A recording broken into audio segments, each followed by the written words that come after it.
Hello, everyone, and welcome back to the Elite Racing Network for tonight's IndyCar 1909.com 250 live from Atlanta Motor Speedway. And this is not the Atlanta Speedway that you saw there on Sunday, where took a lot less skill and a lot more luck. Tonight, they are racing on the old, worn out surface. They'll be running all over this thing, high tire wear. These guys are going to be working hard tonight. Joining me in the booth, as always, is Jacob Adams, and then, of course, our producer and the guy who keeps the RN in line, Dave Huckleberry. We should have a great race tonight, fellas. What are you guys looking forward to seeing tonight? As we are, what, about a minute left in qualifying or so? Yeah, like you said, it's not the drafting track. It's 100% the save your tires track, and try not to grind those up. And whoever does the best job with that is probably going to sit in victory lane tonight. And to set in victory lane, you got to make the race. And as it looks right now, Jake, I'm not sure who's not going to make the race and who is, but I believe old Josh Labonte is going to miss this race. Donald Kite, I think, is going to miss this race. Yeah, Donald Kite is still serving the last week of his suspension, so I believe he thought he was back this week. Who else isn't going to make the race? Do you know who else yet?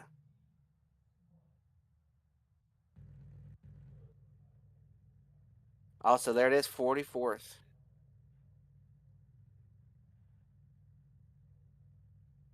So Richard Hines, Kyle Hanshaw, Harrison Talon, Zach Evans, Donald Kite, and Josh Adams are the guys who you will see on the list who did not make the race. So, as qualifying has wrapped up, Tyler Fody will start on the pole, Matthew Weeks, John Cutlip, Leighton Norgard, Gavin Hibbs, Ethan Stanley, Ethan Burrell, Tate Lytle, Tyler Poppin, Jay Canor will round out our top 10. Big lap there by Frank Fody to jump all the way up to 11th. So, Dave, you've been pretty quiet since this thing started. What are you hoping to see tonight? Chris, I'm supposed to be quiet. I'm the producer, right? Hey, everybody can talk up here. I'm looking And you forward make the to. rules, Dave. You make all the rules. Oh yeah, I'm looking forward to an exciting race tonight. I've had a full weekend of the New Atlanta, so this is good that it's the Legacy Atlanta. Yeah, and I believe tonight is also throwback night, if I believe I seen everything correctly. And I'm looking at here, I'm seeing the 97 machine of Gavin Hibbs throwing back to, well, I don't know if that's Jeff Green. I don't know if that's Bobby Labonte. I don't know if it could be Johnny Andretti, but that is a throwback there. Great looking throwback. Ethan Stanley throwing back to Dario Franchitti. See if we can pick out some more of these guys. Matthew Weeks, Tyler Fody don't look like they participated in that at all. So we got some great looking cars out here tonight. Should be a fun race. I believe this is full distance as well. So as we get ready to roll off the grid, our field has set. There you see, all the way down the front stretch. Who do you guys have to win tonight? Let's see, we've got a full distance race tonight. I'm looking for somebody that knows how to get to the end of a long race. So I'm going to take somebody a little different tonight. Let's go with JT, Johnny Thomas. And that's new daddy Johnny Thomas as well. He welcomed in a new baby this week. So congrats to Johnny and his wife this week, welcoming in a new baby. And hopefully, I think it would be a great thing to see Johnny win his first race out with the new baby out. What about you, Dave? Who do you have on here to win tonight?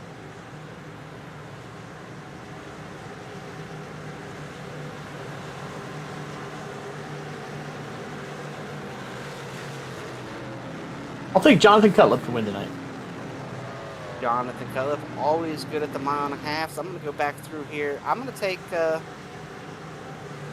guy that's way out back here, driving for a good cause.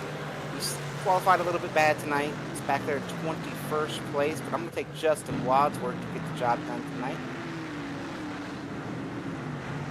We're going to see a lot of wheel spin tonight here at Atlanta. We're going to see a lot of 2 and 3 wide racing. We're going to see a lot of tire saving here at the start as well. This race is going to have a little bit of everything. Like it's already been mentioned a couple times, it is full distance tonight in Atlanta. The pace car is off, puts the field in the hands of Tyler Fody, and we are green in Atlanta. Great start up here at the front. Tyler Fody inching out over Matthew Weeks. John Cutlip right there.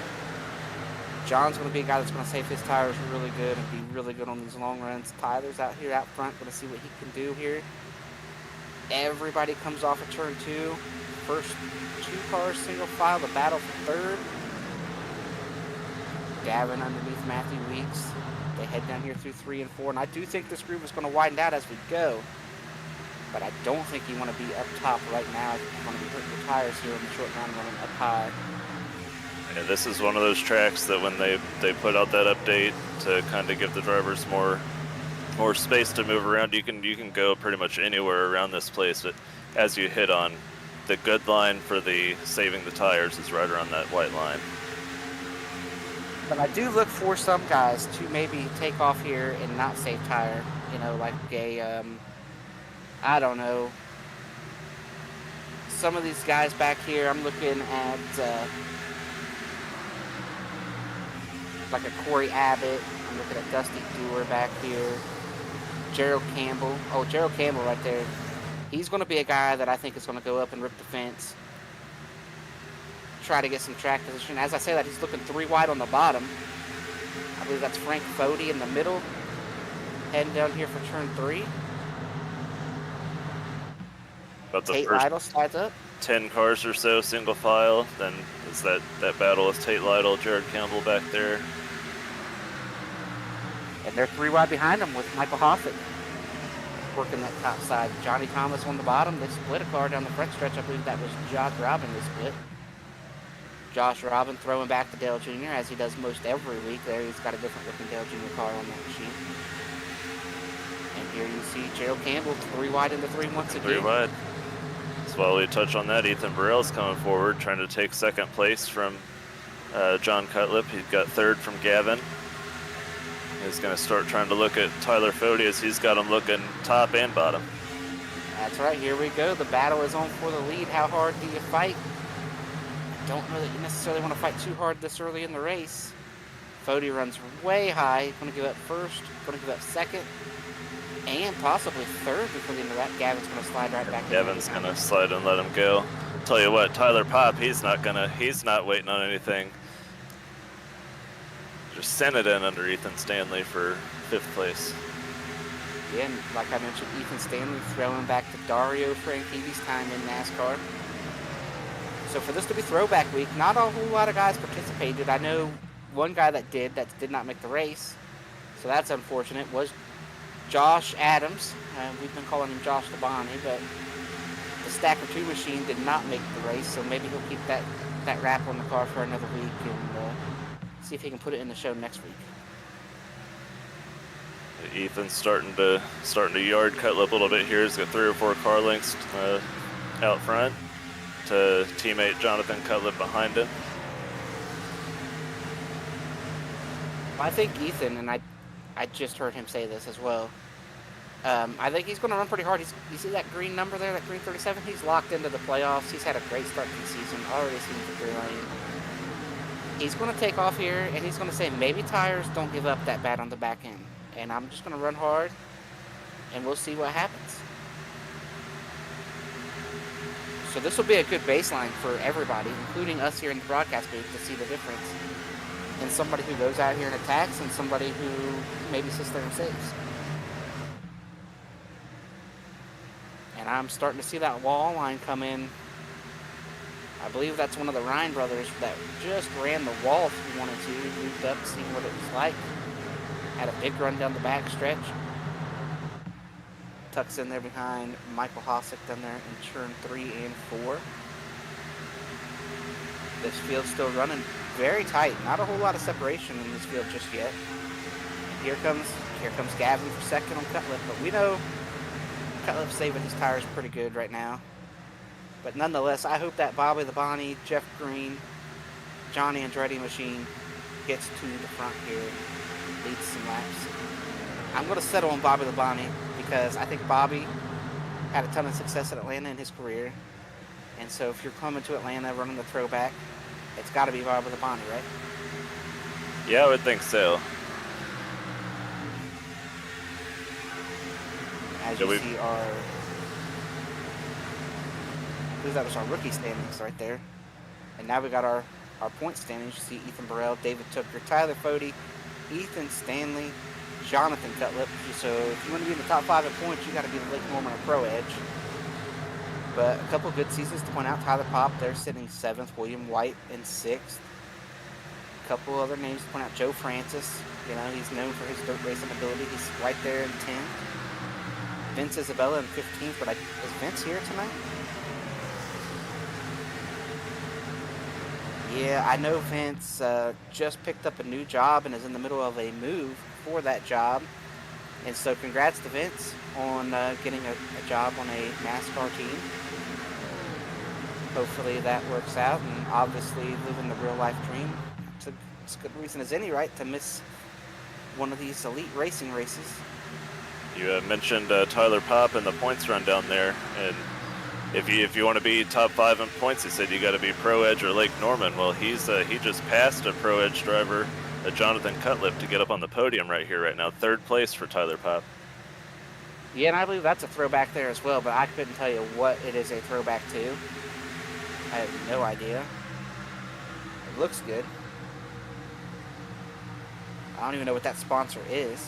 Do you have any idea what that sponsor is there, Jake? No idea. But whatever they got going on there, you're doing a good job. Your driver's 3rd place. Yeah, it's fast. Whatever it is, it's fast. And Tate Lytle is falling way back through this field here.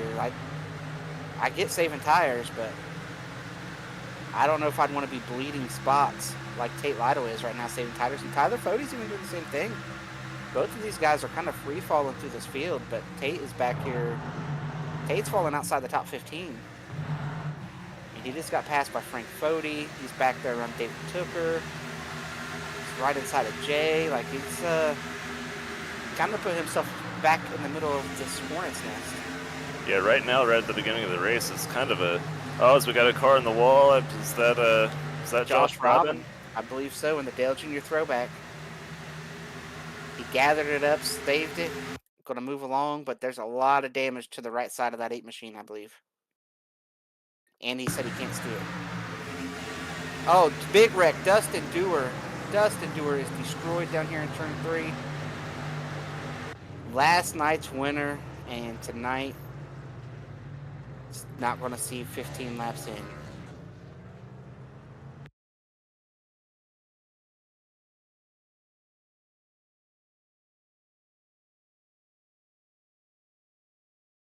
Well, I believe Chad Frankenfield's going to show his inner Dale right here.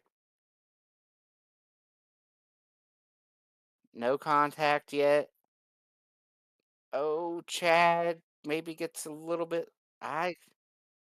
It looks like Chad might have got a little bit loose making that move, and then Dusty maybe came down a little bit too, but Chad and his throwback to Dale Earnhardt, he's finding a little bit of that inner Dale Earnhardt there. Oh yeah, Chad definitely, I think, gets a little bit of a wiggle there. Turns Dusty. Dusty's going to get clobbered by Hunter Smith. So Chad just pretty much knocked his teammate out of the race there too. If that's how the race control sees it. Very unfortunate for Dusty to get wrecked early in the race. You seen, like we talked about with Chad, getting his inner Dale, that throwback to Dale on the kicking the tires machine. Hunter Smith, no throwback tonight. And I did see another throwback as they went around that wreck. I believe Michael Goodman is driving a Kenny Irwin throwback. And that car looks good, and he stayed out here. Unfortunately, we did lose Kenny Irwin in 2000 in New Hampshire. But what a great looking car. And it's great to remember some of those older drivers, especially the ones who tragically lost their lives on the racetrack, and there's 2 of them right there with Chad throwing back to Dale Earnhardt and Goody throwing back to Kenny.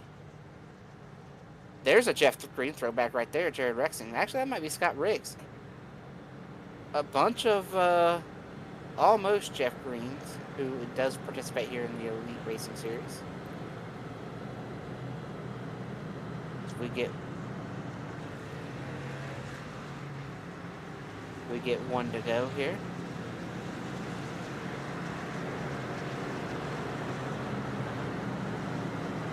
Tate Lytle chose to stay out. Chad Frankenfield, Michael Goodman, Jared Rexing, I believe, chose to stay out as well. Gavin Hibbs is the first car off of pit road with 4 tires. So everybody fifth on back's got 4 tires.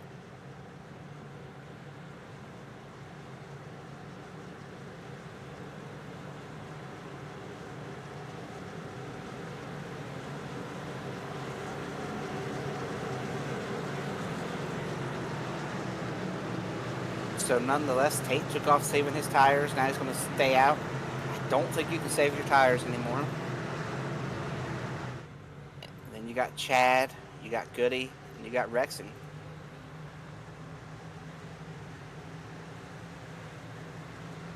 We will see new tires versus old tires. Tate brings him down to the restart box. Green is out. Pretty good launch. Goody's going to spin his tires pretty hard. And Tyler pops around in the checkup in the Calamity. Oh. Goody spun his tires. That checked up the whole inside lane. Very unfortunate there in the stack up. Gavin gets checked up. Pop bounces off. Stanley probably got some pretty heavy nose damage there with Stanley. And now they are driving around Chad on either side. And we got a battle for the lead. Ethan Burrell taking the lead from Tate Lytle. Cutlet coming through. Here comes Rexing, who also stayed out. Gerald Campbell drives through the third. We got debris flying down the backstretch here. I'm not sure what happened there to one of those cars. Oh, we got a Tom Bourne. Tom Bourne in trouble in the middle of 3 and 4. I think he gathered it up. Oh, here's the... Oh, Frank Fody. Oh, my goodness. Great work here by Dave to come back and get this. I didn't even know this happened. Goody on his old tires falling through the field. Oh. Destroys Frank Fody there. I think the 44 might catch a tally for that one. We'll have to wait and see. Not good for the old tires, boys. I don't think that's a call that I want to make later. So right now, this field. Let's see. Tate Lytle's back to 16th. Jared Rexon has only fallen back to 6th, so he's done the best out of all of them. But I mean, he's just bleeding spots right now as well. Just complete chaos here taking off on this restart with these old tires. Maybe not a whole lot of give and take. A little bit of wheel spin, and we are only 21 laps in to a 163 lap race. Yeah, I've reviewed what happened there on the backstretch with Goodman and Fody. And that is unfortunately going to have to be a racing deal with Michael Goodman's tires falling back through the field. He actually caught contact from Josh Chen and sent him around, but he had cars flying by every which way, and there's really nothing Josh Chen could have done. Well, how about this chaos we're seeing, Jake? We're not even 25 laps in, and we have already seen 3 wide aggression, restart, tire spin, and a whole bunch of guys on older tires staying out from the field. We've already seen it all, and we're just a little bit started. Yeah, it's like you know, we've got a full distance race, and like we kind of talked about during our race picks, you want to win the race, you've got to be there at lap 163, and there's already a fair number of guys out of this race that won't even see past lap 20.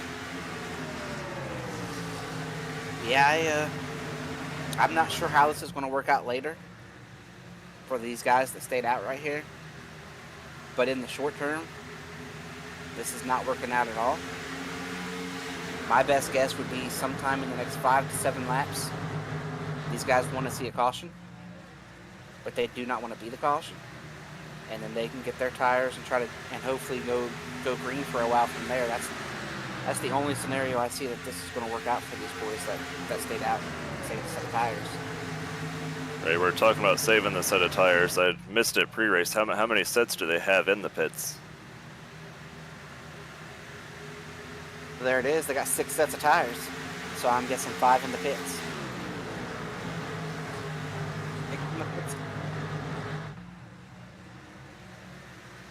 So they got, 6 sets of tires sounds like a lot, but it's not. They can run through these pretty quick with the caution rate, depending on what it does. Yeah, when if we remember back to watching these races on Fox with Larry Mack in the booth, and he does his how worn out the track is, and he always showed this track basically as a cheese grater. When one lap at speed and your tires are gone. So those guys that saved that set, if they get enough cautions, they get enough time on pit road, and all these guys can use their sets, and then there's a few guys that have one right at the end for, I don't know, say a green, white, checkered or so. They'll look pretty smart here in about 140 laps. And one thing I will say here, this thing running green is not what they want, but I am getting word from the pits. Ethan Stanley is having an overheating issue right now, the 91 machine, from the nose damage. So he is also wanting to see a caution because of the damage he received on that restart. Has knocked a hole in that front end. I'm guessing pretty severe damage. He would like to get looked at there. But right now, Gerald Campbell's out front. We haven't even really talked about it. He got the lead. Is kind of driving away right now. Out in front of Ethan Burrell. Johnny Thomas up to third. Leighton Norgard. Hibbs right there in fifth. You got Cutler, Martinez, Ryan, Chin, and Kumar as your top 10. I just tell you that 00 looks pretty good out front. He's letting out his inner Cole Custer. Cole Custer was always good around the 1.5 miles in the Xfinity car in that 00. Yeah, we're already seeing more separation here than we did that first round. Now a little bit of that is the restart crash. A little bit of that is some of the guys on older tires. A little bit of that is maybe some guys not wanting to save as hard, but Ethan Stanley, you are visibly seeing Stanley has given up a ton right now. He is not even trying to go close to wide open down the straightaway because he knows if he does, he will blow that motor up. So you'll see it right here on the straightaway. He knows that he can't run wide open. He knows that it won't live if he tries to carry full throttle down the straight. Yeah, he's a guy that we've talked about the championship standings. I believe he's got to win this season, so it's not a terrible outcome here for him if he can't get this fixed. But still not a night you want to have and ride around running, half throttle down the straightaways at Atlanta like he is when he knows he probably has the speed to be up fighting for this win. It's got to be a pain falling through the field like this, running 27th, doing all you can do just to save the motor. Yeah, but one thing he's got to be hoping for is a caution to get it fixed, and he's thinking that making it live, taking care of it now, he'll be able to drive back through this field later and get these spots back. Now, the car won't be perfect, it won't be like it was, but he's hoping to salvage something out of this night still.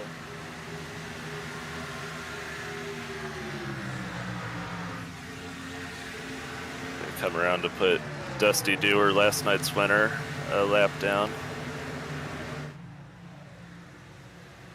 Yeah, one night you're in victory lane, the next night. Yeah, racing's a cruel sport. You can you be at the highest of highs one night, and then as we see with Dusty here, the complete opposite side of that spectrum tonight. But like I said, there's still a long way to go. 130 laps to get that car fixed up and see if he can't make something out of it. I think Dusty's crabbing pretty hard down the straightaway. I think there's some major suspension damage with Dusty as we take a look here at Johnny Thomas and Leighton Norgard running side by side for third place. Well, Leighton's going to get back in line behind him. Johnny driving that red belly up machine. Like we mentioned, new dad. Hit on that pre-race. Yep, new dad.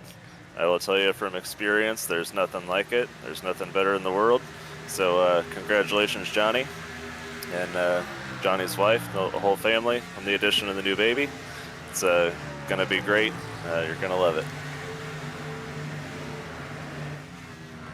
Well, right now, he's wanting to bring home a trophy in his first race back out here. And Atlanta's a track that I think, you know, Johnny could excel at. He's really good at saving the tires, really good at mile and a half and doing what he needs to do. So this is not be a surprise. I believe Johnny won last season at Michigan, which is at the old Michigan, I believe, as well. So that's an old surface. Sliding around quite a bit. As you see the 93, right here comes Chin, looking underneath the cup. He is going to take that spot. Big old purple there. Now, I just heard something there. We got about 10 laps before the end of the stage. Are we about to see what these guys got right now?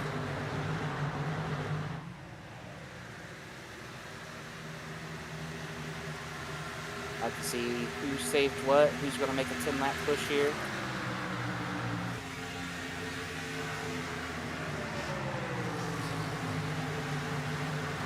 You see Hibbs right there. It's got quite a bit of damage. That's the car Ethan Stanley hit. And that was the first look we gotten at the rear end of that car. There's a substantial amount of damage to the back of that Hibbs machine. See it right there? That spoon's pretty bent. That's a bent spoon. Yeah, there's nothing worse than reaching into the drawer and pulling out the dreaded bent spoon. Yeah, and usually it's ice cream that's too hard, and that's what I've come to notice is try not to, you know, be like, man, I'll just take it out with the spoon I'm going to eat it with, and then that ice cream, you didn't let it sit out long enough. You bend that spoon backwards.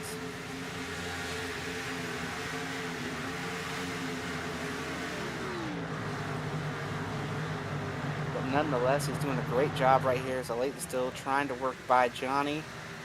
Do you think we're going to see Ethan Burrell make a push to win this stage, Jake? You know, we've talked about it. He's got the win. He's really got nothing to lose. Might as well go out and high, wide, and handsome. Look at there, right in the maximize points if you got him. He can get a little closer though. Larson says there's still a lane out there that he hasn't found yet. We'll have to see if he's able to find that at some point. Right around the bottom in 3 and 4. Oh, look at that car slide up out of 4. That might not have looked like a lot, but he's doing quite a bit of backsteer right there, coming out of 4, trying to control that with the throttle, a little bit of the wheel as well. Yeah, I tell you what, we talk about coming to the end of the stage. We haven't seen Gerald run up in the top 5 and lead a whole lot of races this season. And coming out here in something as simple as winning a stage can do a lot for, you know, that confidence and that driver to go on and finish this season strong and hopefully put himself in the playoffs. Yeah, and Gerald wants to find his way back to being competitive and being the winner week in, week out. Now, I don't think in the time that I've been around Elite, which has been a long time now at this point, that I've ever thought of Gerald as a mile and a half kind of guy. Like Gerald's, when I first met Gerald and when I first started racing, he was a short track guy. And when I say a short track guy, I mean short track ace. He was really good. You knew if you were going to a track that was Richmond or Bristol or Martinsville or Wilkesboro, like you were going to have to beat Gerald Campbell and Scott Kern. I don't know if the tires have changed a little bit. They've lost a little bit. Maybe a little bit of both or a mixture of like a bunch of different things. But they kind of lost their dominance at those short tracks for the most part. You know, I've struggled with the new tire in the Cup car myself, so I totally get the struggles and whatnot there as he passes Michael Goodman. Yeah, that's unfortunate to see Michael Goodman and the troubles that he's had. It's a great looking paint scheme. Yeah, and here comes Ethan Stanley. Going to try to go run him on the top. And I will tell you this, and we can even talk about this for a little bit if you want, Jake. I feel like not that I'm good on dirt or spend a lot of time on dirt, but turn 3 or 4 in Atlanta, it's about as close to dirt as I feel on pavement anywhere when it comes to this Legacy Atlanta. Yeah, I would definitely agree. So we just look at these leaders, and you can kind of see the right rear start to kick out as they race harder and harder for the stage. You're probably going to see that even more. Oh, Hossik's in trouble on the front stretch. Hossick hit the wall out of 4, hit the wall again in the tri-oval. Big struggle for Hossick. That was a terrible turn of events down the front straightaway for Michael Hossick here. Oh, I think it starts with gap. There it is. We're talking about that dirt track. And he gets loose. And he gets into the wall. I'm telling you, that Atlanta tri-oval, I mean, it'll sneak up on you. Don't you have some experience, Chris, with this Atlanta tri-oval in another league we used to run? No, I don't know. My memory's near what it used to be. I think if you're wanting to get all the facts about that, you have to talk to maybe Nick. But yeah, I was gonna say call up Nick Massey at the conclusion of this race, or maybe Nick Massey's listening and hop in here and we can share that story. But here as we come to the white flag of the stage 1, Ethan's there. Yeah, he is. Gerald's gonna know what this means. He's moving up the racetrack. He hasn't moved up as high as Ethan just yet, but he is well up the racetrack. They come off of turn 2. Ethan's gonna get a good run. Now what's he gonna do with it down to turn 3? Is he's gonna fake low? Is he gonna sweep back and try and pass him high? I think that's a good corner. I think unless Gerald just messes up and gets back to the throttle too hard too soon, I think Gerald's gonna have it. There you see Ethan sliding the tires. They come down. And Gerald talks a little bit of smack as they come to the end of the stage. Good stuff there. Gerald Campbell's going to get the stage over Ethan Burrell, Josh Chin, Leighton Norgard, Cutlet, Tommy Ryan, Johnny Thomas, free falling to 7th. Matthew Weeks, Daniel Martinez, Gavin Hibbs round out our top 10 at stage 1. And we will stay green. We do not throw cautions. And you know, some guys that we got to talk about who this wasn't good for and isn't good for. We got Robert Hill just out in front of the leaders. Joe Francis not far out in front of him. Yeah, Ethan Stanley's trying to just nurse this thing home. Chad Frankenfield. Tate Lytle. The 24 is wrecked on the front stretch.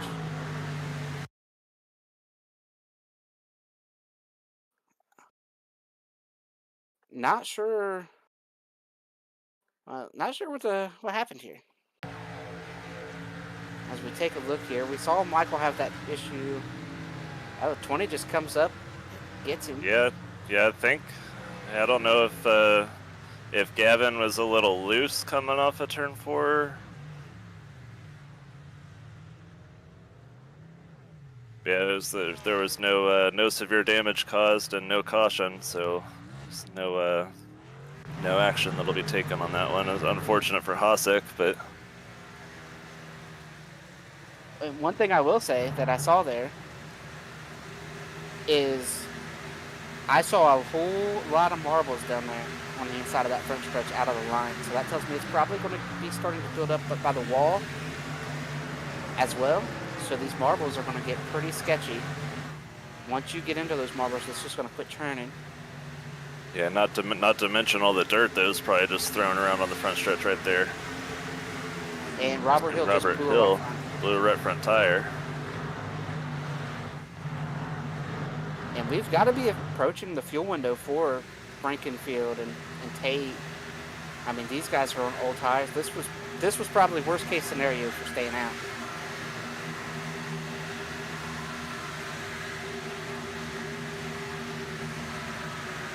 Great looking car here for Robert. But unfortunately, that right front tire is destroyed.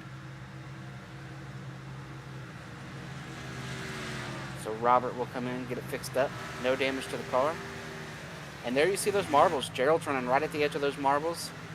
Big run out of turn 4. Still trying to defend against Ethan Burrell. Heading down here for turn 1. This is Ethan's running a little bit higher, but Gerald's getting up there.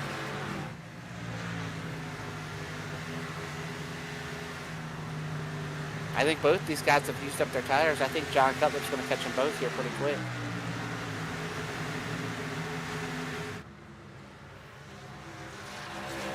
And I believe that a call was made on a previous incident there, Jake.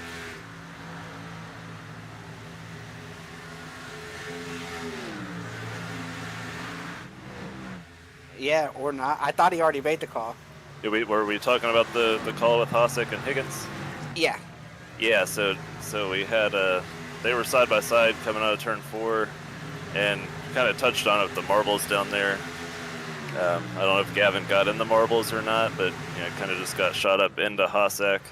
That was a situation where there was no caution called, no severe damage, so can't really make a call there. And as you see here, Gerald taking the fight to Ethan Burrell right here. Based on the fuel numbers I was told in the pre-race, I think we're within about 4 laps of Tate Lytle, Chad Frankenfield. But they're going to be on pit road here pretty soon. And I think there might start a run of pit stops here. I think over the next 10 laps here, maybe lap 63, everybody will pit there to split it 50-50. And when I say 50-50, I mean a run of 50 and then another run of 50 laps there, right down the middle. And that'll be close to 50 laps since their last pit stop as well, so they'd be really splitting it 3 ways, 50-50-50.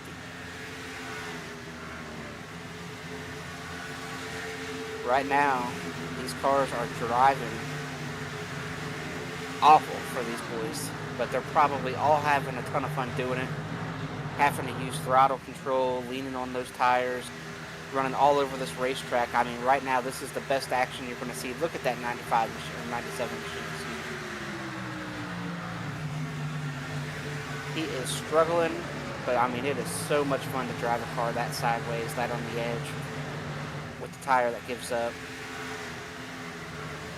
We're seeing these guys now using every lane all over this racetrack. This is what you want to see. This is the kind of racing that brings people to these venues, keeps people coming back. This is the kind of racing that keeps people racing in these leagues and keeps them coming back.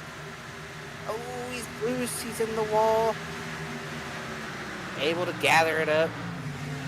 That car's really struggling. We've seen him the last 2 times off of turn 4 really struggle trying to exit that corner. There you see Tyler Fody back there behind him still as well. Fody, our pole sitter, he's struggling. Fody showing us that he is human. See the 9 wrapping the very top there. Out in front of these guys, getting up on the top of Jesse. Here comes Fody looking to the outside of, I'm not even sure who's in that car right there. Just gonna shoot the middle, 3. 05, that's Ty McIntosh. There we go, just heard Ty McIntosh. Putting 3 wide back there. Boys, we don't see typically Fody running back here like this with no damage and no issues. Fody's on the struggle bus tonight, boys. Right, well, if we recall back to the last time we were at a similar, I don't really want to call Auto Club a similar track, it's 2 Mile Oval, and we saw Tyler Fody run outside the top 10 between 10th and 15th all night, and then showed up at the end. So, maybe we're seeing a little bit of early struggles in these races for Tyler, and then we'll see if he can show up at the end. They got the 24 right out in front of these leaders, and John Cutlip has gotten around both of these leaders. Oh, we're wrecking. Gerald Campbell's around on the front stretch. Caution's going to be out right on the edge of green flag stops.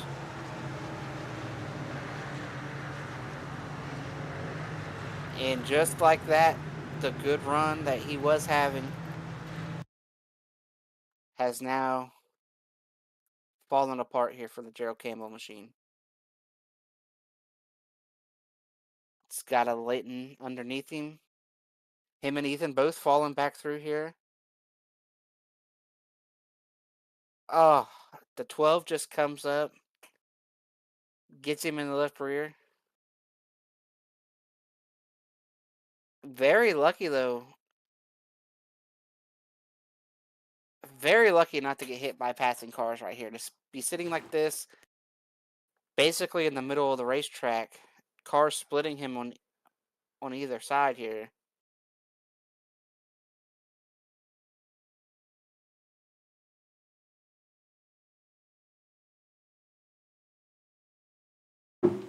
Yeah, I'll tell you who's loving all this is those guys that stayed out and saved that set. Now we finally got a caution for a set of tires to be used by everybody, and now they're officially one set up on everybody. Yeah, but that long run probably took away any shot they had of that coming into play. We've Chris, we've both been around long enough. We've got 103 laps to go, and we've basically got a full a regular race left here. There's plenty of time for more cautions.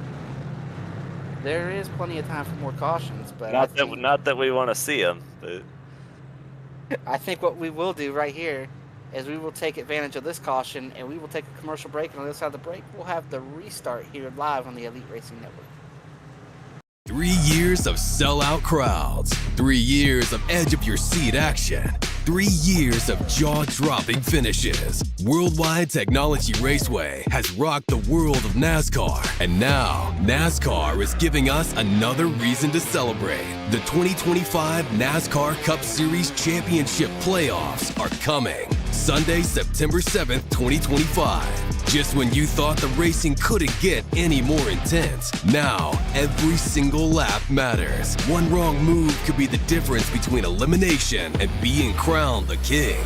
The Enjoy Illinois 300, the Confluence Music Festival, the NASCAR Cup Series playoffs, and for the first time in 15 years, the NASCAR Xfinity Series on Saturday, September 6th. Don't be on the outside looking in. See history being made in your own backyard. Go to www.raceway.com for the hottest ticket of the year.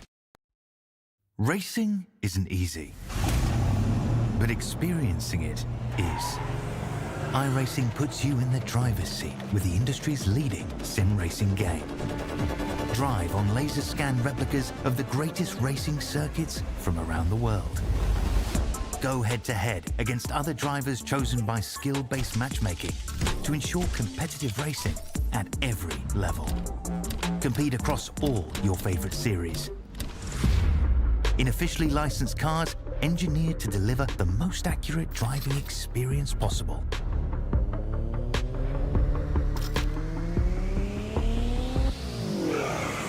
Join a race or host your own with players from across the globe. Race against the computer or in a league with friends.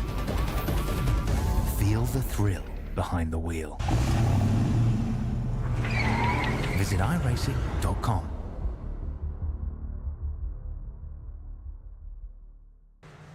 And welcome back to the Elite Racing Network, where we are coming through 3 and 4, about ready to get this thing restarted.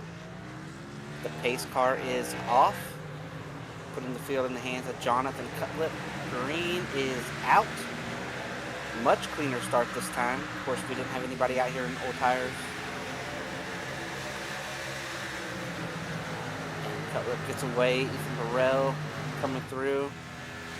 I believe that is Josh Chin as well. Not a great restart for that outside line. Front four, single file down into the corner. And right here off of this restart, Jake was doing some work for us there. Jake, I think there's something I hear you want to talk about, you wanted to bring up? yeah, we've got Daniel Martinez. He's worked his way into the top 10 in this race in that 88 Chevrolet. I saw he's not really running a throwback scheme, but he's got the Marines colors on there, throwing back to the Marines for his grandfather. So he's honoring his grandfather out there with that car tonight. It's a good looking car out there. Yeah, and it's always cool when you can honor, another family member and race a little bit harder with them on the car, right? And hopefully Daniel can get up here to the top three, give us an interview and tell us a little bit more about it, and talk about his grandfather a little bit as well. Yeah, he's showing us some speed here. He's side by side with that Tommy Ryan for 5th place.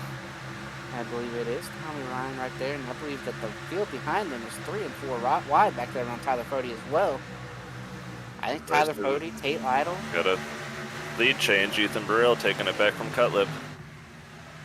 No surprise there. I think Ethan's going to drive pretty hard, try to get away, and I think that last run was a pretty fair judge of what's going to happen. And I think Ethan, if I'm Ethan, I'm okay getting caught right there about 10 laps forced out. I'll take my chances with that every time. Yeah, we've hit on it several weeks here this season about the tire saving and how Jonathan Cutlip is one of the best in Elite at that.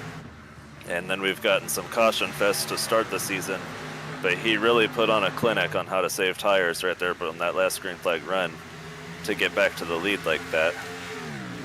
Yeah, but unfortunately, being good on the long run, it's almost like the real life stuff is right now. It really doesn't matter. It's going to come down to a green light checker. And that's unfortunate that all these races come down to that, but that's just the way it is. We don't usually end on a long run. And like I said, it's nothing against anybody in the league, because you look at this stuff on Sunday and they're doing the same thing. Yeah, so. Back in the field there, Gerald Campbell just made a big move to go around Tyler Fody. He's trying to make up the ground that he lost from that spin. Yeah, and passing Fody already, passing Tate already. We saw both of those guys are kind of struggling tonight. And that's just very uncharacteristic out of those two tonight. Jared Rexing's making good progress up there. He stayed out, saved a set of tires, and is trying to run his way back to this field as well.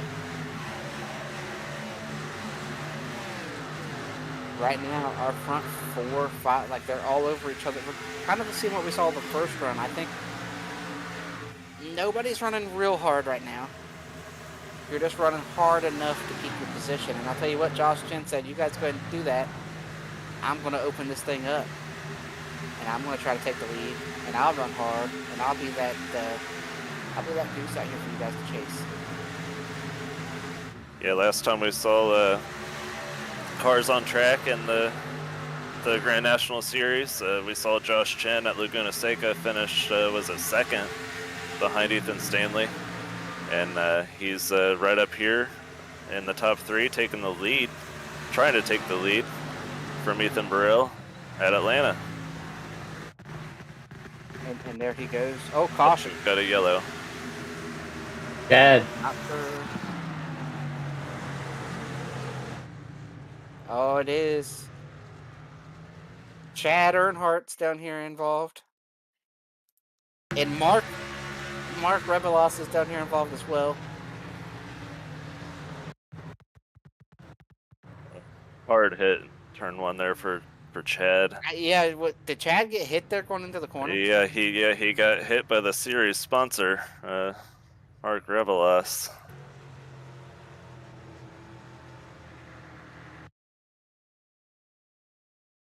Let's see here. Mark lined up right behind him.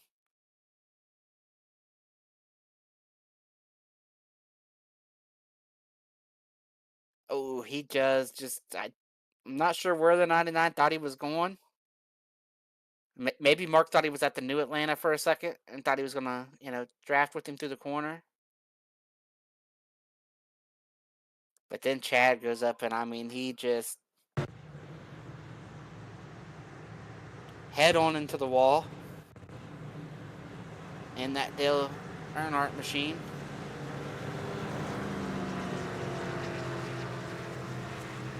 Going to collect Dave Carpenter.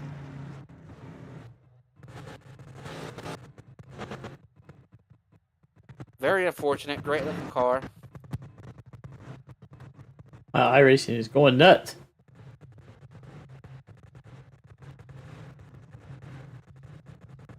Yeah, and iRacing's, there you see it on Dave's screen. A whole bunch.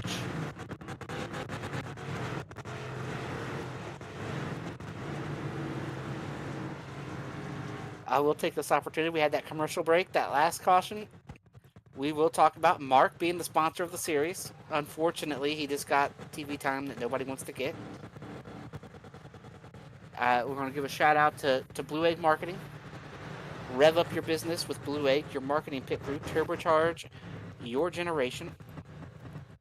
Turbocharge your lead generation with experienced drivers that can navigate the competitive track to connecting with your customers.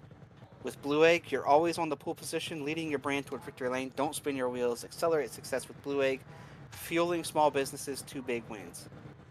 Worldwide Technology Raceway, that is the former Gateway International Raceway, and it's a motorsport racing facility in Madison, Illinois, just east of St. Louis, Missouri, close to the Gateway Arch. It features a 1.25-mile oval that hosts NASCAR Cup Series, NASCAR Truck Series, and the NTT IndyCar Series, a 2-mile infield road course used by Speed Tour, Trans Am, SCCA, and Porsche Club of America, and a 1/4-mile NHRA sanctioned drag strip that hosts the annual NHRA Camping World Drag Racing Series Midwest Nationals event. And, of course, the Kartplex, the state-of-the-art karting facility. And then we have a race sponsor tonight. The IndyCar1909.com is our sponsor tonight. Should be a great race, and I believe IndyCar kicks off their season this week in St. Petersburg. Is that correct, Dave?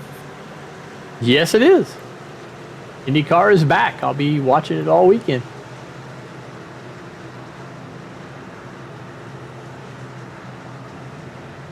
I think my racing is calmed down now.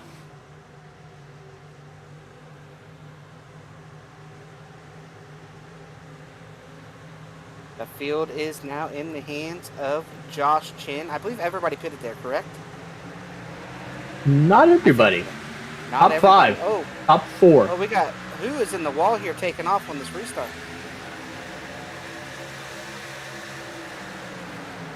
Not good there for 60. Castrol Scheme. Cale Pocock. Cale Pocock did not take a good restart there. Driving, didn't look like John Force. That looks like a John Force kind of inspired scheme. And He's on old tires. old tires, we saw that already once this race, and it didn't work good. Oh, we might be in trouble here. These boys are trying to make it through.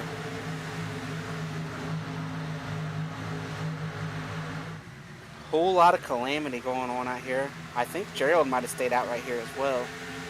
There you see Ethan Stanley.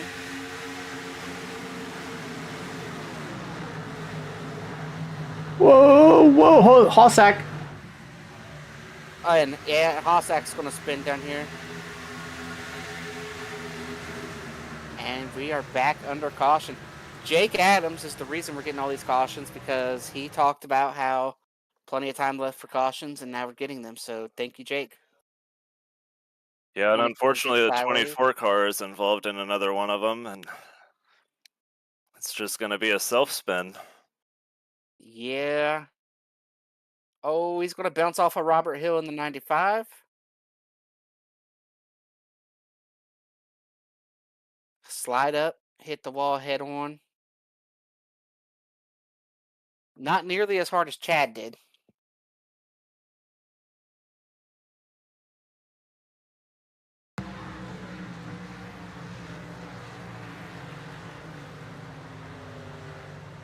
Here comes Gerald Campbell down pit road, and he is the only one.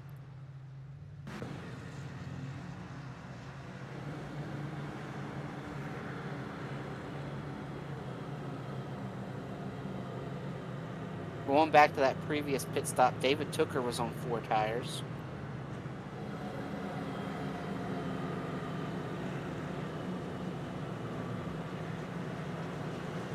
Everybody Ethan Burrell back pretty much pitted on that previous stop. So Josh Chin, Leighton Norgard, I believe Cutlet as well.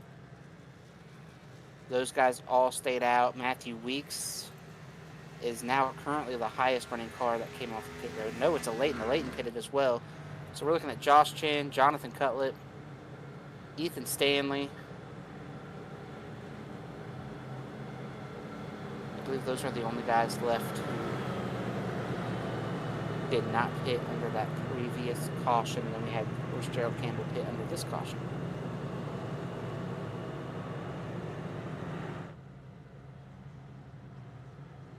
So Ethan Stanley hoping that his nose damage is fixed, trying to get up here and keep some track position. It looks a lot better. That Blue Egg marketing machine, it looks all pretty in the nose again.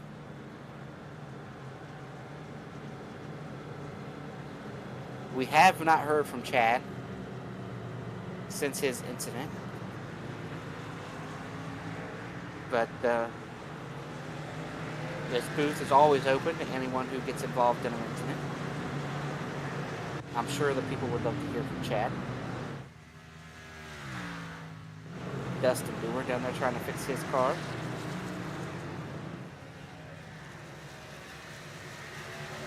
Yeah, while we have the time before we get back going green here, we did have the restart from last time under review for passing. 37 was clear on that because of the wheel spin combination with the 60. And then we had the tally for Michael Hosick's self-spin in the 24 car.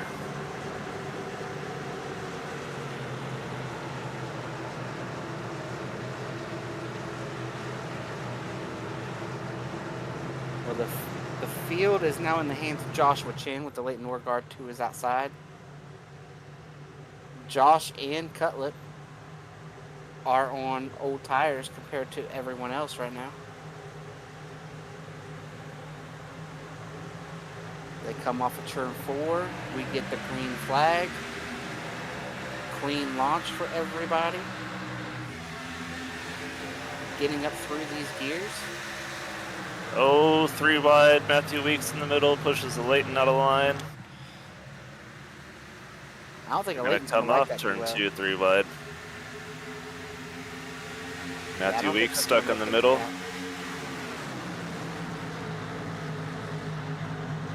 And that's a battle to be the first car on fresh tires, trying to be the first car that gets up there to the lead. That tells me that Weeks thinks track position is pretty important at this point of the race. And this is what Josh wants to see in his rearview mirror. He wants to see these guys run side by side and hopefully run their tires off before they pass him. But all 3 wide contact. Man, oh man. We're almost 5 wide going to the corner. I'm going to tell you what, a Leighton is going to feel like. He's going to be feeling, I can't say what he's going to be feeling like, but not good. He got used up by one guy, then another guy, and it ended up with him being the one that got fenced and lost all that track position. Yeah, now what a Leighton's got to do, he's got to put that behind him. He got the contact, he lost the track position, you kind of just got to brush that off. You got plenty of time to go and try and recover your positions here.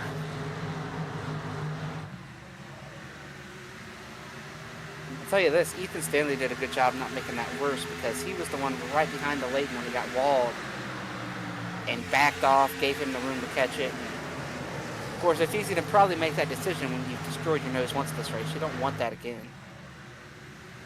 Right, yeah, you want to try and stay On ahead of it. Cutlip in the wall. Got Cutlip on the wall. Now, what do you think about the pit call that Cutlip made here with Chin?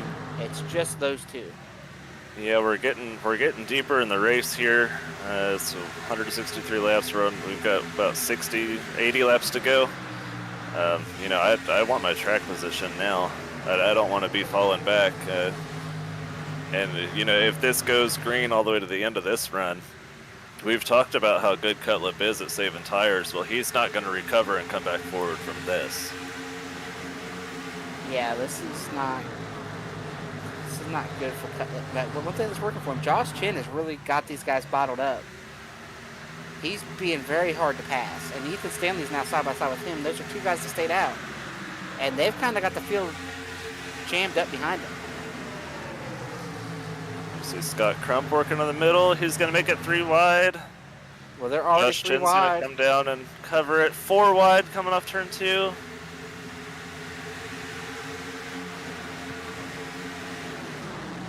Tyler Fody just made the call that we're about to witness something here.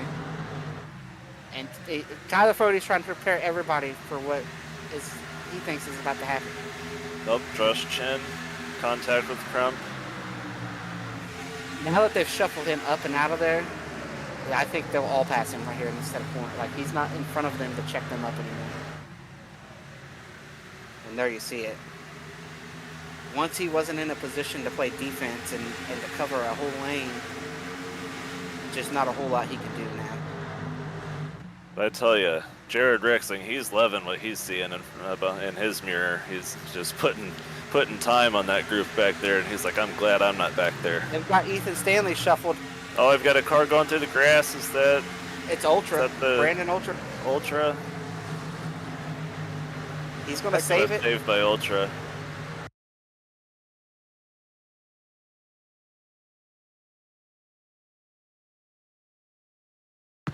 Oh my goodness. I think what happened there is Stanley got shuffled up to the top.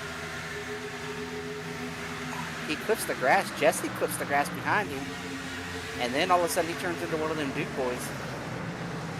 Does a little bit of jumping.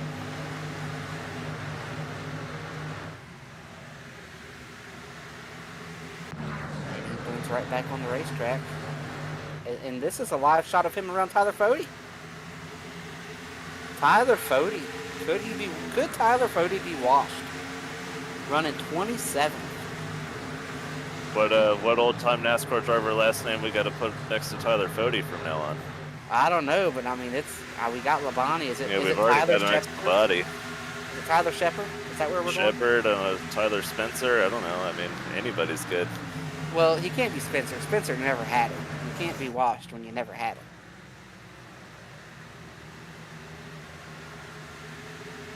I might have just offended some Jimmy Spencer fans, but I mean, too bad.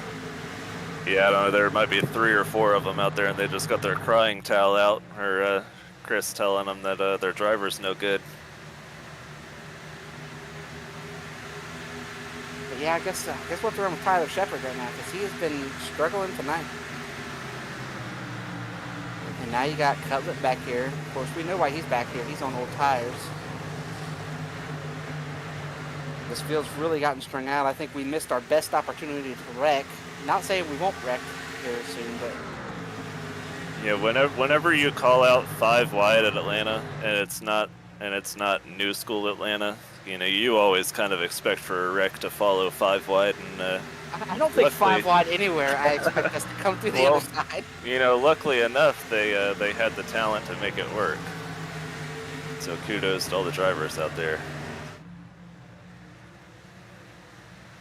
Right now, right around Ethan Stanley, he's trying to not back up as hard as he is, but just not a whole lot you can do. Yeah, he's back there with Josh Chen, who's in the Oh, same we're boat wrecking. he is. Oh, here we go. Tyler Pop, Jesse Racinas. And Gavin Higgins did. came into it. Ethan Stanley got a bit of it. It's. I think Tyler Shepard might have been in there as well.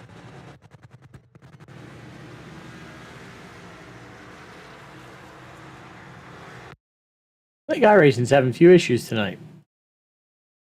We see him head down into turn 3. Big gap between the two. 70 lifts. Oh, Gerald Campbell gets into the back of the 70. Gets him up into the 13. This is the 3rd car we've seen overcorrect and just go head on into the wall. There's the 20. There's the 91 getting a piece of it. There you see Tyler Fody on the apron through the grass.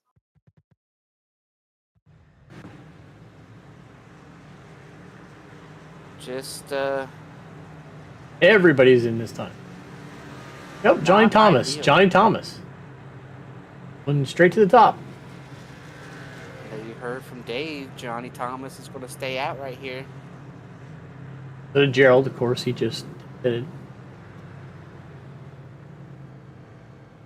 Yeah, Gerald Campbell. Probably, if I have to say, I'm going to go ahead and make this call for the admin. That I'm sure is making the call here. I'm sure Gerald will be picking up that tally there. Right in front of Johnny Thomas. Brandon Ultra. Somehow coming off of pit road in 3rd, I guess, right? No, that's not.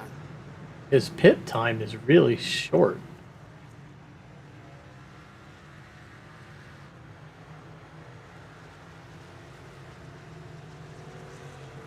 Yeah, Ultra's at the back. Something glitched out there. He is at the back. Not sure. Or no, he is third. It just, I don't know. Brandon Ultra getting some TV time for the Duke boys. Oh, here comes Johnny. Johnny bailing on that strategy. Ultra coming back down. So Gerald Campbell. Then there was one guy staying out on his old tires.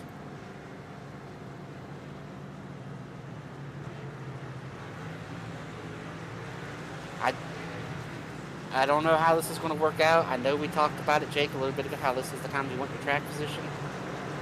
I just don't think staying out on older tires right now. I think it's kind of like what we talked about with Larry Mack and his cheese grater earlier. Don't think this is the move.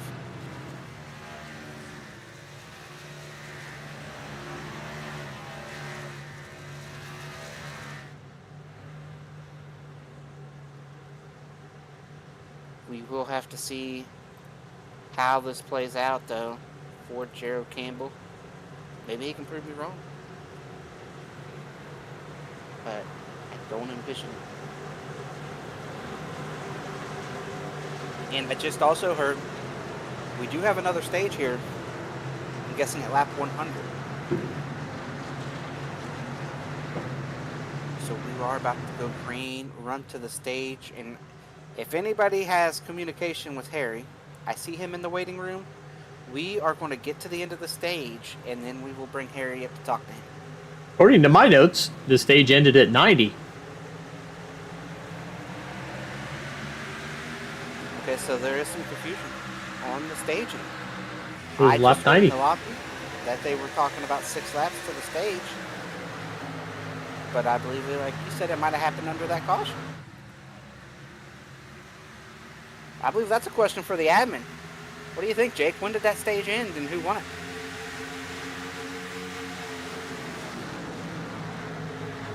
Justin Wadsworth, Gerald Campbell, Jay's back there. They are trying to get around this Gerald. Oh, Leighton's in the grass. He's seeing Ultra do it. He's going to try to do it. They're going to be 4 wide, 5 wide. I don't know how many wide. Heading down here for turn 1 so far.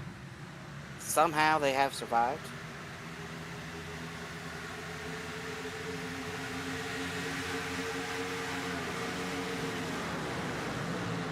Gerald Campbell staying out right now. He's trying not to get on the outside of 4 wide, but he can't avoid being on the outside of 3 wide.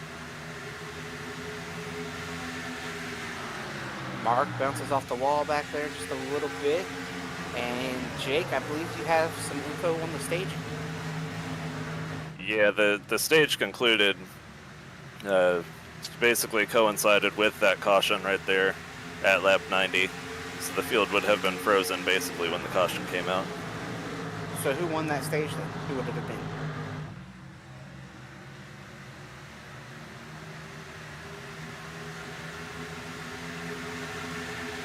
While he gets that information. Ethan Burrell is out here with Matthew Weeks. And then we got Ryan, Tucker, Rump, our top 5. Rump has snuck his way up here to 5th. We haven't talked about him too much, along with Tucker. Both of them quietly worked their way forward. We got Wilkerson up there. Ty's up there in the 05. Wadsworth, Rawls. We got some different players up here right now. Yeah, stage 2 winner, Matthew Weeks. So there it is, Matthew Weeks, stage 2 winner. Now trying to take the lead.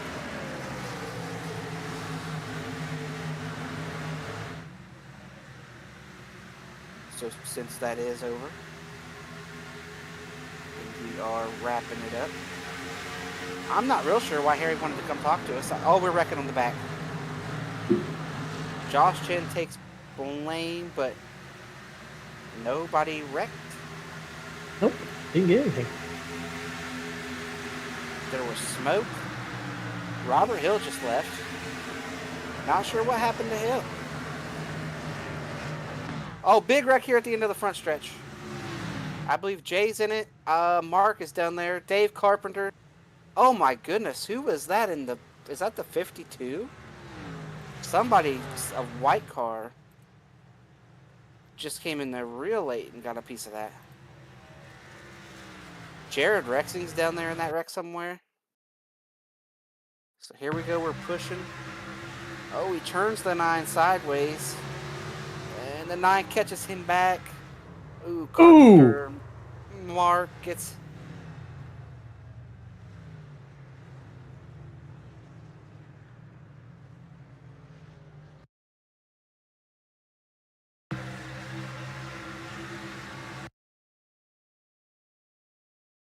And I believe Dave heard what was just said there, so we are going to go back and look here. Now, this is the smoke I saw down the back. See, I called wrecking down the back there. And I said, oh, they're wrecking down the back. And Dave said, hey, I didn't get anything. We didn't have a caution. And this is what I seen down the back. As they come off of 2. Jay starts to slide up here. Oh, he gets Jared a little bit. They make some contact. Somehow everything's good. Now they're going to come 2, 3, and 4. And Rexing he's pretty frustrated. He's pretty ticked about what just happened. He thinks he got walled by the 9. Drills the 9. I think he was setting up to hit him again, but it just took a while for the mission to get accomplished. And then Jared, unfortunately, gets collected in his own mess there. And if we can go back and watch Dylan Javier there as well. Well, here, we'll watch Dave Carp first. But I feel like Dylan came in kind of late. You see Carp trying to get through, just drills him. Him and Mark both just no way they could have reacted in time. Who are you asking for? Javier. Dylan Javier. I believe the 52. Yep. He came into that wreck really late. 57. Oh, 57. See, that's close. I mean, we're way behind the pack. At this point here, caution is out. Why are we still carrying so much speed down into this wreck? I mean, you're carrying so much speed, you're passing guys that have checked up. Gerald Campbell checked up for this wreck and missed it. And Dylan gets down in there and he hits one of the cars, hits the wall. Like, why, after the caution lights come on and the caution is out, are we not slowing down? You should not be passing people who have checked up and stopped for the wreck. And this will be a good view of it. I think the yellow is out before he gets to the start-finish line. We'll see the yellow flag waving. Here we are, caution's out. You see all the smoke. The yellow lights are on, and I mean, there's just no reason to be driving down into this wreck.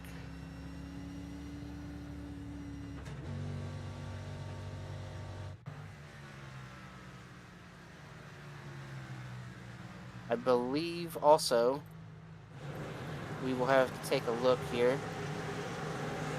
Did everybody pick there? No. I don't think Top 10 did not come back in.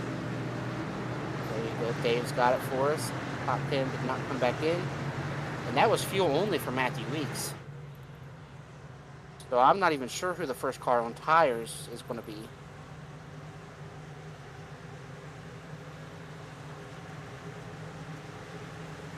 Probably Tommy Ryan, I think, at 14 seconds for a pit stop. Is that fuel and tires?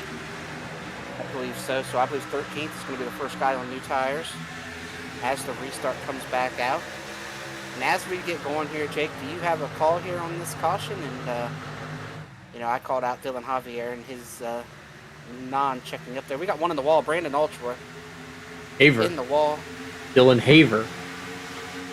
Dylan Haver? I Yes. keep calling him Javier. Yeah, I'm trying to fancy him up. It got corrected last night, so we've only known since last night. Yeah, no. So back to that. We backed it up and watched the entire lap. We kind of a little bit of what kind of happened in the real life race with Larson and Cindric. Jay ran Jared up out of room out of turn 2 and made contact with the wall. And then Jared, I don't know if he was showing his displeasure or not, but just a simple bump draft on the front straightaway, and it upset Jay. And Jay jumped in the grass, came back from the grass, and spun out. So, I mean, just bump draft gone wrong, so it's a racing deal. Alrighty then, as the restart has taken place, we do have some different strategies going on. We do believe that Ryan is the first car on tires. Fuel only for Weeks and Fody and some of those guys. But now Gerald Campbell's on offense. We saw him stay out, and now he came in and got tires. Josh Chin is now the farthest up on tires now. Passed his way up to 6th place. Josh Chin, there you heard from Dave Huck. So these guys trying to get, Gerald's trying to look 3 wide, maybe 4 wide. Gerald's in a hurry, boys. He's frustrated after losing his track position. And I believe he picked up a tally at one point, so he might want to be cautious. I don't think he knows how to be caught. Is that correct, Jake? That he did pick up a tally early in the race, right? Actually, I don't think I came over and actually discussed that one over race control, but my view on that was a racing incident. Him and Jesse were kind of just met in the middle. Jesse was coming down, Gerald was coming in to make the pass, and they kind of just met in the middle. I didn't really see one way or the other that somebody clearly caused that accident. Well, there you go. So Gerald has no reason to raise cautions. He has no tallies. And that's what we want. We want to see a Gerald without anything tying him down or holding him down, as he is trying to work his way around Justin Wadsworth right now through this field. Josh Chin getting up through there. Tell you what we do see, though. We see Gerald with a fast car, and he's using it. He's back here into the top 10. It's that 6th place now. And he knows Josh Chin is his rabbit. He's making the pass for 5th place around Wadsworth. Yeah, just an off night overall for all of Lake Norman. We got so used to seeing them running up at the front and leading all these laps, but I mean, Ethan Stanley had his trouble early. He appeared to probably be the best of the Lake Norman bunch. But yeah, we typically see the Pro Edge and the Lake Norman guys dominate the top 5 and most of the top 10 every week, but we obviously we still have Ethan leading the race. We've had Cutlip up there most of the race also, but it's refreshing to see a bunch of new names up here. yeah, and Josh Chin, I think we are getting ready to make the call of him taking the lead here in just a second. Here's a question, Chris. How much of an impact is having the sports series on Saturday have on the Lake Norman preparation? I don't know. I think that's a question for Tyler Fody, but I know not all of Lake Norman was there. Scott Crump didn't run. So I think maybe they just had a little bit of slack this week there in the Lake Norman camp. They've get so used to running up at the front, and it's easy, and maybe don't put in that extra effort. They're paying the price tonight, I'll tell you that.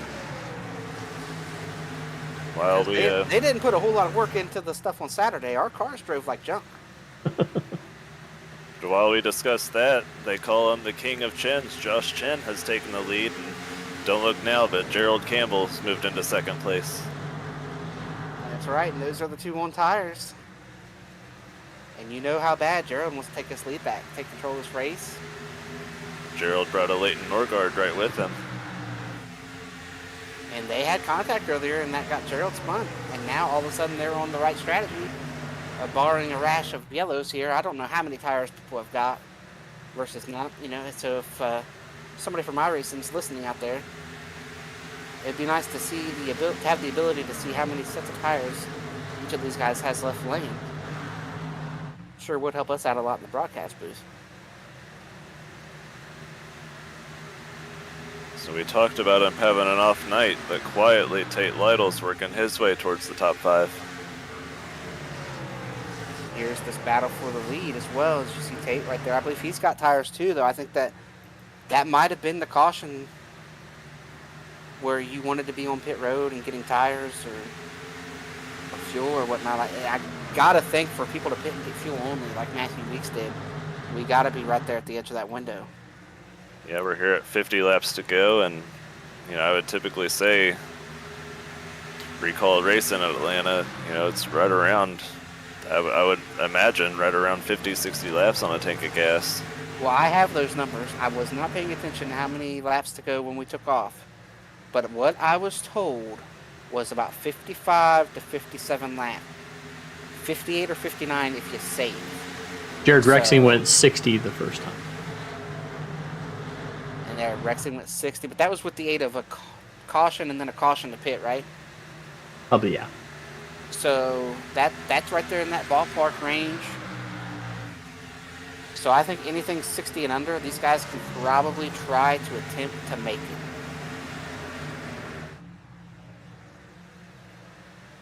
And if it runs green from here, which I hope it does, I would love to see a fuel mileage race break out. We took the green with right at 60 to go, so I hope we don't see another caution. These fuel mileage races are some of the best racing that we get to have on here. Some of the best races to call because you don't know who can do what. What we do know for sure is the guys that stayed out aren't going to make it. There's no way they're making it. Dude, Gerald Campbell back to the lead. Josh Chen's going to lay over and give it back to him. So we've already seen a couple of these fuel mileage races this season. And to think back to Auto Club the last time we had one of these, and we thought there was no way that a lot of those guys were going to make it to the end, and they did. So we know these guys are watching their fuel number, and they're capable of stretching the fuel. So we'll see if they can do it again. Yeah, and like I said, I trust the number here because, like you said, we've got enough laps at this racetrack in particular, mile and a half. You know, we know that fuel number is going to be right there, right around that 55 mark. So 60 to go is perfect for a strategy race, as Leighton is looking under Joshua Chen. And he is going to take the spot. And these three have driven away from the field. So Burrell sitting there. We know he can't make it. He didn't even pit on that last caution. So for these top three guys, Campbell, Norgard, and Chen, and we know they can't make it, what are they looking for? How late you looking for they're looking for a caution? When do they want it? These front three? Yeah. They're looking for it to go green. You don't want a caution. If You're it running- goes green, if it goes green and you Oh don't yeah, have to these pit these and they guys do- have the fuel. Yeah, these guys have the fuel. Never mind. Yeah, they pitted and got tires and fuel, you know, so they pitted at 60 to go, which puts them within a lap or two. So you can save a lap or two pretty easy at a mile and a half like this. And the pace is going to slow down a lot too. So, like, I feel pretty confident that these guys are going to make it unless they just... I mean, they could run each other out of fuel, I guess, but I just don't foresee that happening. And that's the thing with these three is they have even more of a gap that they can use to save the fuel, knowing they've got the better tires than everybody else. They can, if they wanted to, they could drop back closer and save what fuel they needed, and then probably pick it back up and drive away again. I mean, the guy that's got the guy that wants to caution the most is probably Ethan Burrell sitting there, because he didn't pit on the last caution, didn't even get fuel only like we saw his teammate Matthew Weeks came in and got fuel only. I'm not sure. I think Tommy Ryan pitted, and I think Tate Lytle pitted as well. Yes. So Hibbs, Tooker, and Wadsworth are the next three that did not pit. So there you heard it from Dave. Hibbs, Tooker, and Wadsworth. So those guys, Hibbs, Tooker, Wadsworth, Burrell, those guys, if it runs green, that's worst case scenario for those guys. Because they got to come to pit road. They can't even think about saving the fuel.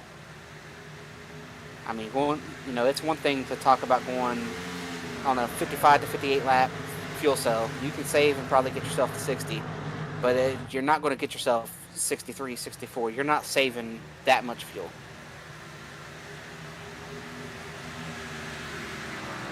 So Burrell's sitting there just hoping to see that caution flag. He can run until probably 6 to 8 laps left, if I had to guess. That you can run this pretty far out. But those last 10 laps are going to be crazy, and we might even see it come before then. I mean, Burrell's a guy, he's got that green number, so he's in a safe spot. We might see Burrell pit with like 25 or 30 to go, get tires, and say, you know what, probably not going to win the race with this call, but if I pit at 25 or 30 to go instead of running it completely out of fuel, I get my 4 tires, it stays green, he possibly could get back to that 10th to 15th range. And, you know, I don't know what the pace difference might be. I mean, maybe there's a shot he gets back all the way up towards the top 5. Things fall right. I mean, it's hard telling.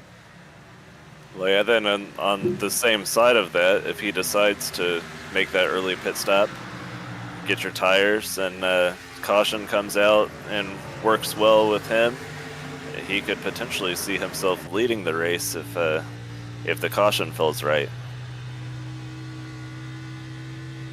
But it'll all be interesting to watch over the end of this race because those three have worked their way forward.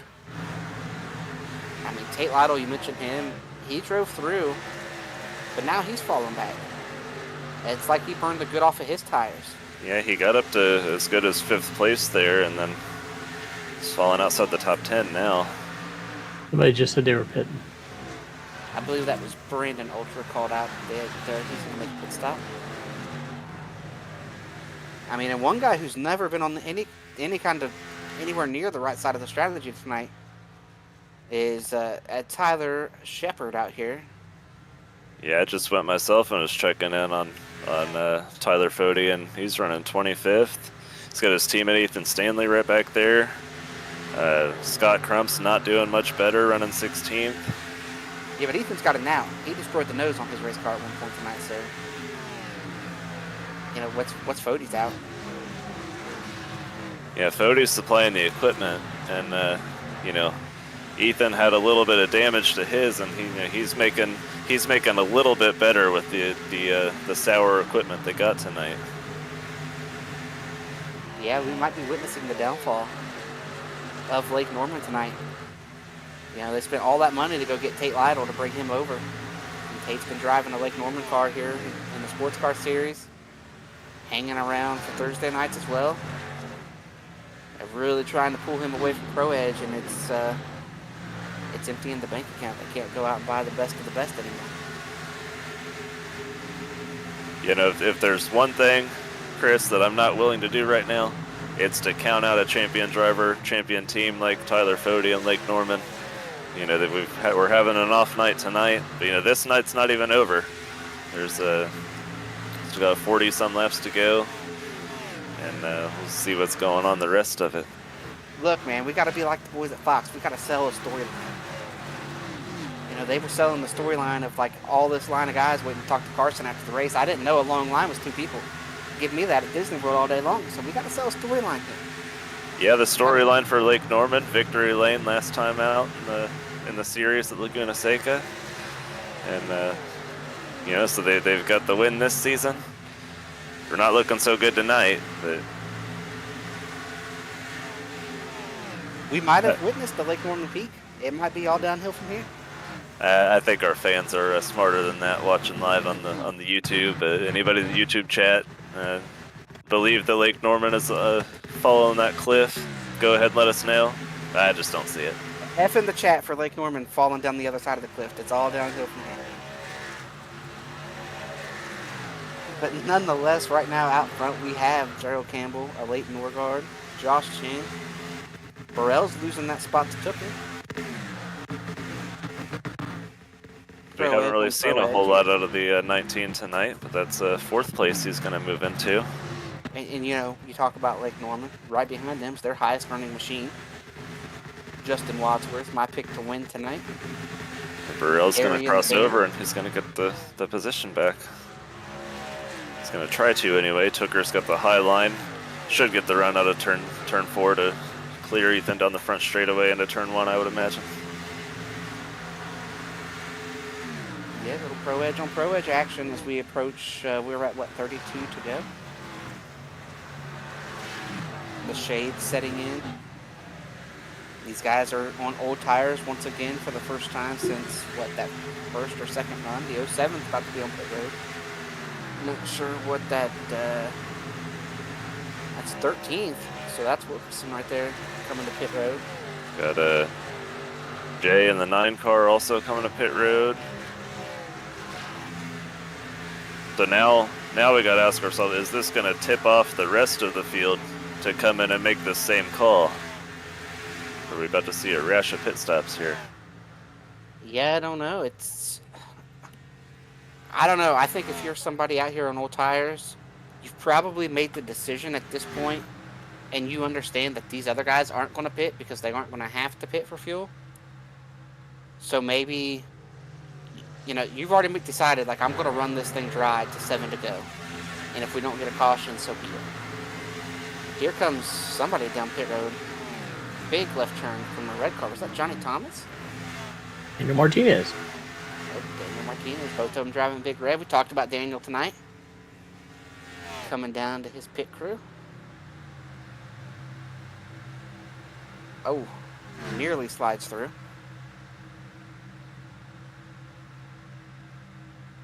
Doing the pit work. We don't see the pit crew here, but they are there. Mentioned Johnny Thomas running big red. He's running 21st right now. We saw him up in the top 5 earlier. Do we think he's rocking the baby while he's got a hold of the steering wheel, or what's going on there? Man, I don't know. We saw Johnny up at the front tonight based on some strategy. Now we're seeing him back here in the pack based on some strategy. I don't know that we know just yet what strategy to be on. I mean, I'd like to be where... I mean, if you ask me right now, if you gave me any chance at any one of these cars, give me Gerald Campbell's car tonight. I think he's got the best strategy. Between him, Leighton, Josh Chin, give me one of those 3 that gets to the end and let me try to make the tires live that long.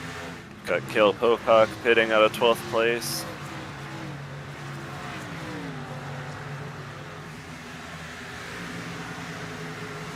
We are at the point in the run, though, where these, this is what I said about 30 to go. That this is what you do if you want to play on offense. This puts you on offense the rest of the race. Got a battle for the lead. Leighton was just looking underneath and above Gerald Campbell in turn 3. I think Leighton's going to be real cautious making this pass. He does not want to make contact with Gerald because I believe they made contact with each other earlier. And Gerald spun. So Leighton's going to want to do this clean. And Gerald probably doesn't want to let it happen at all. We might see Gerald put up a big old fight, but I think if I'm Gerald, I don't know how hard I fight him here. I don't want to burn my tires off, especially if I'm going to go to the end. Yeah, this is what we believe to be the race for the win for these guys. If they do have the fuel to get there. They're right on that edge. Right on that razor's edge. Gerald was right on the edge of the wall right there. Gavin's about to pit. Gavin Hibbs pitting. First one of the top 10 right there is going to come to pit road.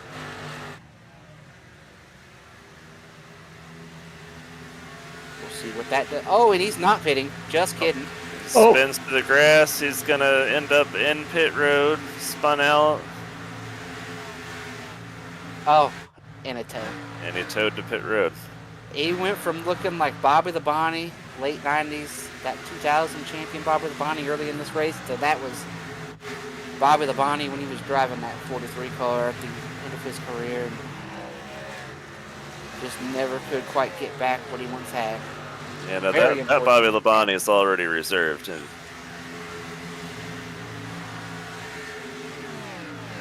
well, to be clear, when I say Josh Labonte, we're talking about Terry Labonte. Yeah, nope, yeah.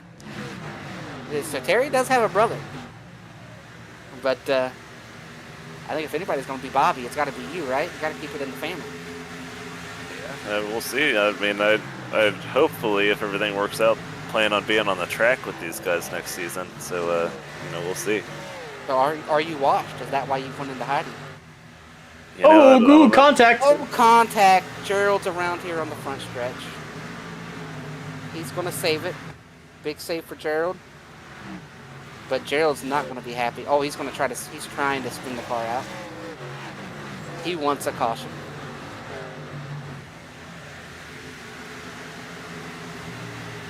Oh, Gerald's not happy. He's not happy.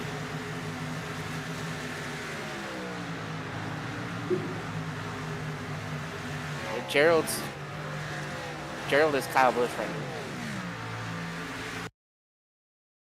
Let's go back and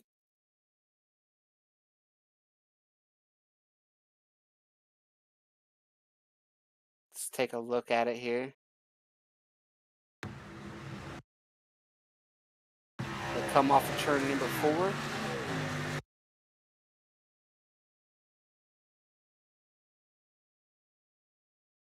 Big run here for Josh Chin.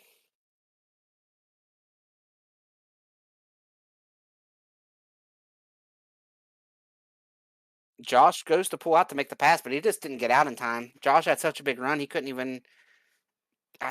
I feel like he just kind of drove into him there.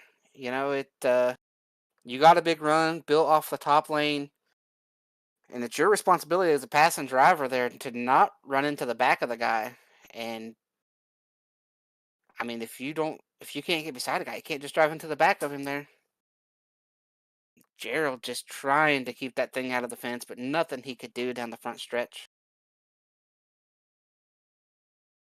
And Josh Chin will continue on.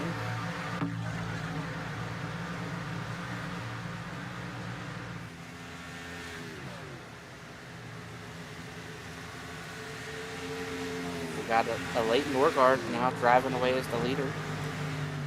Josh Chin a second back.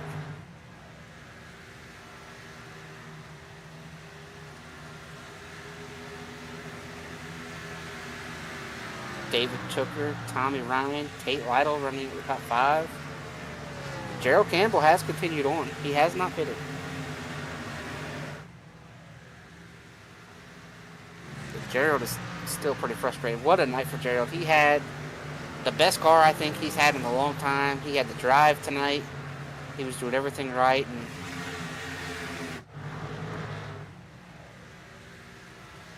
did not end the way he wanted it to. And it's not over yet. He's still in the top 20, but he's got a ton of damage to that machine. Jake, I think you made a call there. Yeah, it was kind of like you were talking about there. Josh Chen was making the pass, and he was the passing car, so it's really his responsibility to pull out on time and not make the contact. Unfortunately, he did just swipe across the bumper of Campbell, put him up into the wall. I imagine a few minutes of damage on Gerald. Broke his car pretty good, so that would be a severe damage tally on the 93.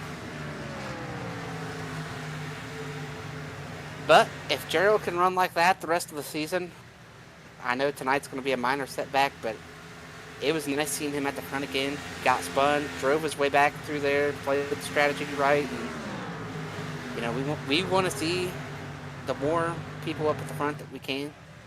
And Gerald's a guy that kind of, like I mentioned, was a short track guy, kind of fell off, and to see him run that well tonight, it was great. We still got a Leighton up here. Josh Chin, I don't know what's going on with him. Is he on pit road? He is on pit road. So maybe the fuel isn't as good as we thought. That would probably be my guess, is he looked down at it and the fuel wasn't going the way he wanted to. So he decided to pull it down, get his tires, and go on for the last 16 laps. So if he was going to be well enough short to go ahead and pit, I got to think we're going to see Ethan Burrell and some of those other guys here pretty soon. Well, he's sitting there still, though. Well, like Dave said, he's still sitting here. So maybe this is I'm taking myself out of this because I just took him out.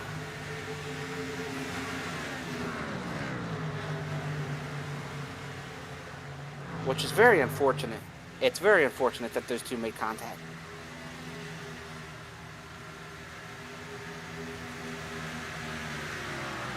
See, all these cars that have made the pit stop under green are starting to cycle back around to get their lap back from Norgard. So if there is any time where they would want to see a caution, I guess it would be now that they're at least back on the lead lap. But I'd kind of want to try and see if it cycled out and see how far I could get. I think Tyler Fody heard me talking about him being Tyler Shepard tonight. All of a sudden, Tyler Fody is one of the faster cars on the racetrack. Just cracked the top 10. He might have been sitting back there lurking, saving the fuel. all of a sudden this race is taking on a real interesting twist. And Tyler's going to try to make me eat crow.